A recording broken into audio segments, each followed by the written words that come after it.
Welcome to the Mama Needs a Moment podcast. We're your hosts, Chrissy and Cindy, co-founders of Her Health Collective, and moms who totally get the chaos of juggling it all. But here's the thing, your well-being matters. That's why we're on a mission to change the way moms take care of themselves. We bring you quick 10 to 15 minute bite-sized episodes packed with expert advice on women's health, parenting, and self-care, plus real-life tips you can use right now. So take a deep breath, grab your lukewarm cup of coffee, and let's make these moments count.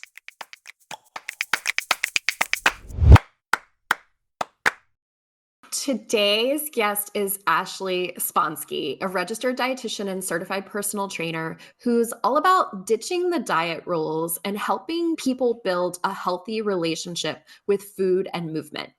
Originally from the Philadelphia area, Ashley made her way to Raleigh over a decade ago to complete her dietetic internship and earn her master's from Meredith College. She takes a no gimmicks, no fads approach to health, helping clients cut through the noise and discover sustainable, nourishing habits that actually work. In today's episode, we're chatting with Ashley about how to eat and exercise for better blood sugar balance without the stress, shame, or confusing regimens.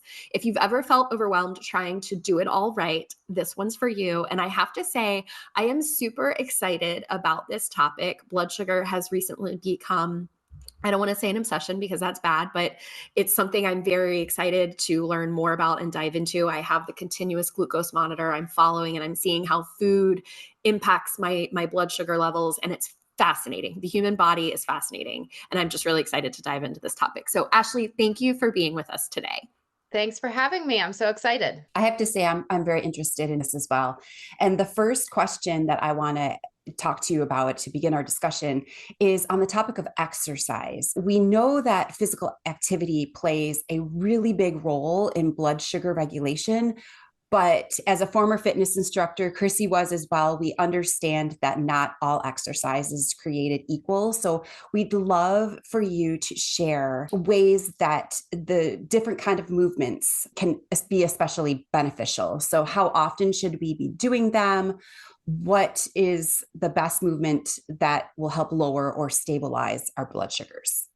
Yeah, absolutely. And I could definitely talk all day about this topic. I love talking about exercise, but in specific, how it would benefit our health and especially our blood sugars. So I first just want to throw out there that all exercise and movement that you enjoy can be beneficial. So there's no right or wrong exercise when it comes to blood sugar management. However, I'm going to mention two different types of exercise that I think would be most beneficial when balancing blood sugars. So the first is strength training. So strength training can be technically any exercise that is weight bearing and provides load to your muscles. So this could be body weight exercises. This could be resistance bands. It could be going to the gym and using the machines or using barbells and dumbbells. Kettlebells are popular now too. So there's a variety of different ways you can get your strength training in.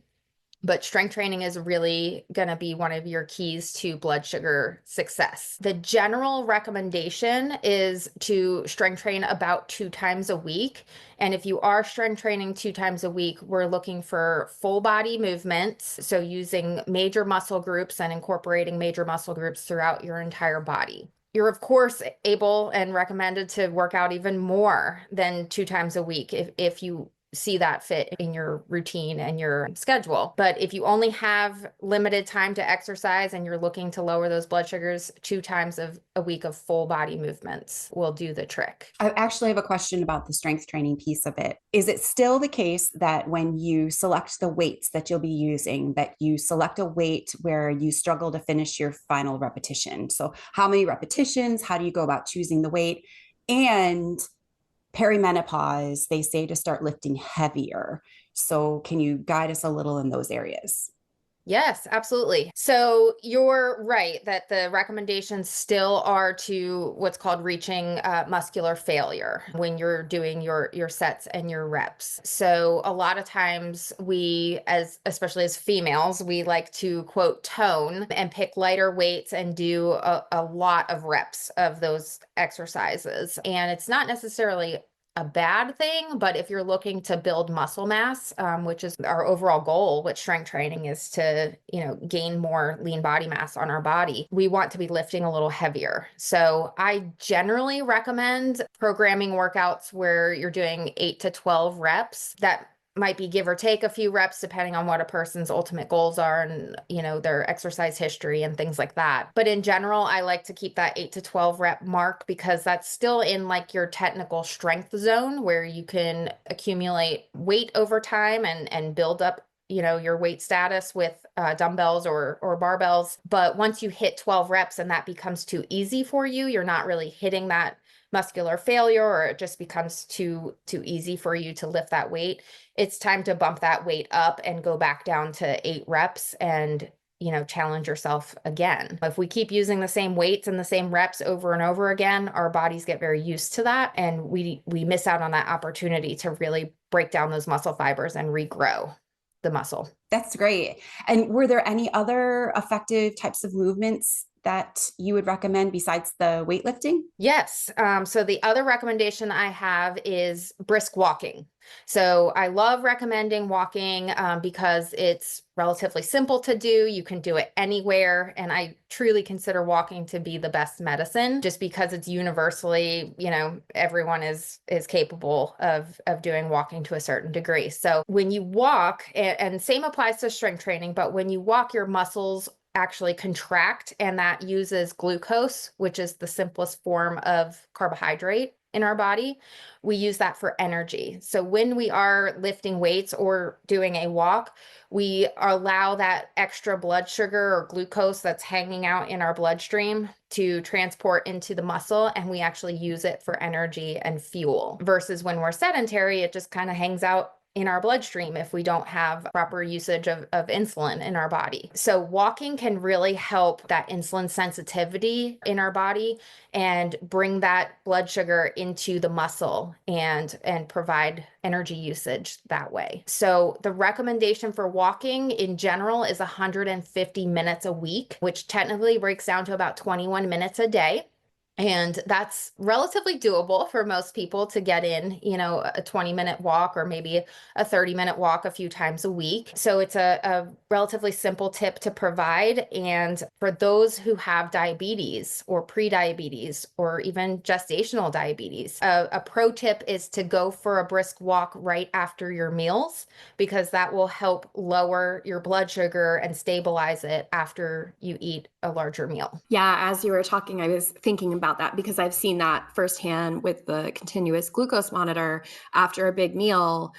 When that blood sugar does skyrocket, going for a quick 15-minute walk really does help bring it in line. Also, though, with the timing of workouts, something I've noticed and have been researching is that on the other side of it, if you haven't eaten in a while and you go and do a workout, moving your body actually can raise your blood sugar. That's not a bad thing. It's just your body needs that to do the movement that you're asking of it. But that was really interesting to see on the graph, as if I hadn't eaten in a while or if I was doing a workout before breakfast one morning, my blood sugar would go up because it was its way of making my body function. So it's fascinating to me, the timing of everything and how it is involved in that.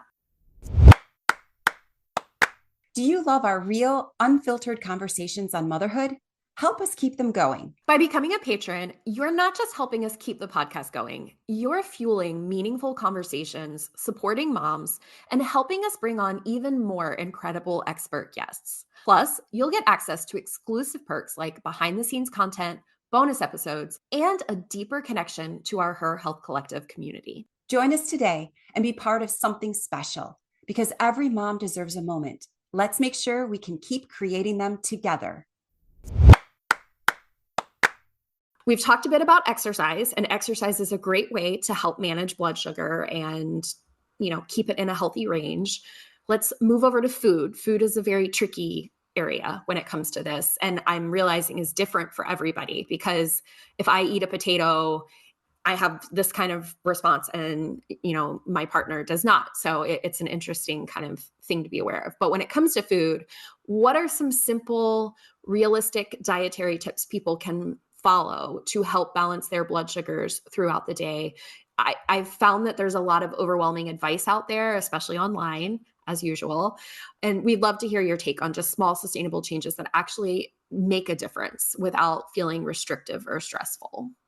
Yes, absolutely. So food can be tricky because, like you said, everyone is built a little differently. People have different metabolic profiles, different health history. So we really have to kind of customize the nutrition component per person. But if I were to think of three main pillars to, take into consideration with blood sugar management, the first would be protein. So I'm sure everyone has heard of protein to a certain extent. It's a very hot topic for good reason right now in the nutrition industry. But protein is very important in our diet because it truly helps to stabilize our blood sugars. So when we think of our macronutrients, we have carbs, we have proteins, and we have fats. And carbohydrates are mainly responsible for elevating our blood sugars after we eat carbohydrates. However, protein and fat are more of our stabilizers. So we want to make sure that our diet's not imbalanced in the sense of we have too many carbs and not enough protein, because protein is really there to help support our blood sugar responses. It also helps keep us fuller, which is, very important for appetite management. And if we're trying to, manage our weight and manage our blood sugars, it's super important to consider. And for those who are incorporating exercise, it does help repair and grow your lean body mass and your muscle tissue as well. So there's a lot of importance to protein. And my tip with that is, there's a recommended dietary allowance for protein, but I do find that it's relatively low for females, especially as we get older. So I usually recommend about 100 grams of protein daily as a minimum. And of course, that can be customized per person. And start off your day with a protein-rich breakfast. So we don't want to, consume too many, cereals and breads and bagels and things like that in the morning. We want to make sure that we're getting some cottage cheese, some Greek yogurt, some eggs, in conjunction with those other foods to help balance our blood sugar and set the tone for a good day. The second recommendation I have is fiber. Fiber does help slow down your overall digestion, which in particular, when you're thinking of carbohydrates, if you eat something that's very high in simple sugars, it's going to spike your blood sugars very quickly. But if we consume something that has a good amount of fiber in it, it's slowing down that digestion, and instead of having a very high blood sugar spike, it might be more even keel, like a bell-shaped curve, which is a much healthier response. So sugars are released a lot more slowly into our bloodstream when we eat fibrous foods, and it also makes us feel fuller too. So eating a high fiber meal does help us with our appetite control as well. Recommendations for fiber are roughly 25 to 35 grams a day. And again, that varies per person depending on their digestive needs. And sources of that could include nuts and seeds, chia, flax, any sort of beans, whole grains, or any sort of fruit or vegetable. So a lot of whole food sources have lots of fiber in them. Last tip real quick would just be combining two different types of macronutrients in your snacks and your meals. So I like to just call these combination foods or snack combos. So when you typically have a snack, a lot of times we choose something that's carbohydrate dense, pretzels, cookies, chips, crackers, for instance. But what we want to do to reduce that blood sugar spike is to consume a protein with those carbohydrates. So if you're going to have crackers, maybe have a cheese stick with it. If you're going to have a piece of fruit, maybe add Greek yogurt to it or add peanut butter to your apple. And that's going to help slow down that blood sugar spike and make you feel fuller and more sustained for a longer period of time. I love that. It was all very important and all stuff that I've really seen firsthand recently. Another thing that I realized in light of the food and the blood sugar that really struck me was the order that you eat your food in. I had read this in a couple different places and I experimented with it looking at my little graph. And if you start your meal with your vegetable and get that fiber in you first, and then you eat your protein, and then you eat your carbs and your sweets at the end of the meal, but still with the meal, it's like the fiber and the vegetables just coat the lining or something. I'm not going to have the technical terminology, but it coats the lining, we'll say. And it's true. Your blood sugar, it doesn't spike up the same way. If I eat the exact same meal, but in a different order by like eating the carbs first, I have a really crazy spike. And that was, sorry, y'all. I think this thing is so cool. I love my monitor. I'm It's glad you get to fascinating. use one. It's so fun. Having a CGM is very, very useful data, I think.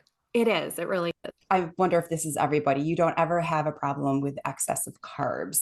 And that's where I'm going with my next question, because carbs often get a bad rap, especially when we're talking about blood sugar. But we're talking about how they're not the enemy. When incorporated into your diet in a specific way, then it's part of the overall programming of keeping you satiated and giving you energy and fuel for your brain. What are some examples of healthy carbohydrates, or I don't want to demonize any good or bad, but more nutritious options for carbohydrates that we can enjoy in moderation? I guess what I'm going for here is doing some myth busting, that carbs can be satisfying and nutrient rich, and they can also support our blood sugar by keeping it steady. So can you give us some examples? A huge shout out to our Patreon subscribers. Your support truly means the world to us. Thanks to you, we are able to continue the weekly production of Mama Needs a Moment and getting this valuable information from these incredible guests out to you, our listeners. This final question has been recorded as a bonus and is available for our Patreon subscribers to go listen to right now. Be sure to log into your Patreon account and have a listen. If you're not a subscriber, we'd love to have you. The link is in the show notes. Thanks so much, Ashley. It's been great. That's a wrap. You carved out a few moments just for yourself, and that's a big deal. We understand that time is limited, but we've got your back, which is why we keep these episodes short, sweet, and packed with goodness. Don't miss a thing. Hit the follow button so you're always the first to know when a new episode drops. If you had as much fun as we did, let us know by leaving a review. And remember to let other moms know that we're here doing motherhood alongside you. Grateful to share a few moments taking care of you.